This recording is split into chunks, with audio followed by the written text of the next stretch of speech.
இங்க ஒருத்தன் TV work ஆகலன்னு customer கேருக்கு கால் பண்ணி கேட்டுட்டு இருக்கான். அவன் ரொம்ப டென்ஷன்ல இருக்கதால கையில ஒரு ஸ்ட்ரெஸ் பாலை வச்சு அதை அமுக்கிட்டு இருக்கான். கஸ்டமர் கேர்ல பேசுறவங்க நாங்க என்ன ப்ராப்ளம் செக் பண்றதுக்காக கொஞ்ச நேரம் இந்த காலை ஹோல்ட்ல போடுறோம்னு சொல்றாங்க. இவன் ரொம்ப டென்ஷன் ஆயிட்டு கையில இருக்க பாலை தூக்கி போடுறான். இவன் அவங்க கிட்ட என்னோட காலை திரும்பவும் ஹோல்டுல போடாதீங்கன்னு பயங்கரமா கத்துறான். அதுக்கு அவங்க கொஞ்ச நேரம் கழிச்சு நாங்களே கால் பண்றோம்னு சொல்லி போனை கட் பண்ணிடுறாங்க. இவன் திரும்பவும் அந்த பந்தை அழுத்திக்கிட்டே அவங்க எப்ப கால் பண்ணுவாங்கன்னு வெயிட் பண்ணிட்டு இருக்கான். திடீர்னு அவன் கையில இருந்த பந்து காணாம போயிருது. இவன் அது எங்கன்னு தேடிட்டு இருக்க அப்ப பாத்ரூம்ல யாரோ அந்த பால் அழுத்துற சவுண்ட் கேக்குது. இவனும் உள்ள போய் தேடி பாக்குறான். அங்க பாத்டப்புக்குள்ள இருந்த ஓட்ட வழியா தான் சத்தம் கேக்குது. இவன் இந்த ஓட்டக்குள்ள லைட் அடிச்சு பாக்குறான். அந்த பால் உள்ளதான் கிடக்கு. அது தானாவே சத்தம் கொடுத்துட்டு இருக்குது.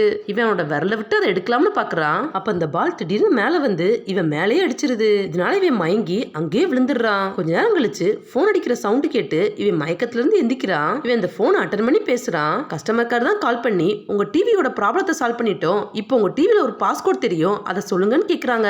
இவனும் டிவியை பார்த்துட்டு அந்த பாஸ்கோட சொல்லலாம்னு பாக்குறான். பட் இவன் பேச ட்ரை பண்ணா அந்த பந்து முக்கிற சவுண்டு தான் இவனோட வாய்க்குள்ள இருந்து கேக்குது. இவனும் எவ்வளவுதான் கத்தி பேச ட்ரை பண்ணாலும் அந்த பந்தோட சத்தம் மட்டும் தான் கேக்குது.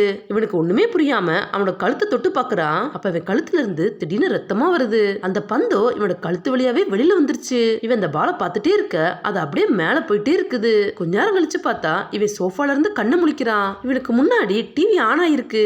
இவன் இதை பார்த்துட்டே இருக்க திரும்ப இவனோட வாயில இருந்து ரத்தமா வடிய ஆரம்பிக்குது. பார்த்தா இவன் இறந்ததுக்கு அப்புறம் தான் இப்படி டிவி பாக்குற மாதிரி கனவு கண்டிருக்கான். அந்த பந்தோ இவனோட தொண்டையை கிழிச்சிட்டு கீழே வந்து விழுது. அந்த போன்ல பேசிட்டு இருந்த கஸ்டமர் கேரோ இவன் எதுவுமே ரிப்ளை பண்ணாததால கொஞ்ச நேரம் உங்க காலை ஹோல்ட்ல போடுறேன்னு சொல்றாரு.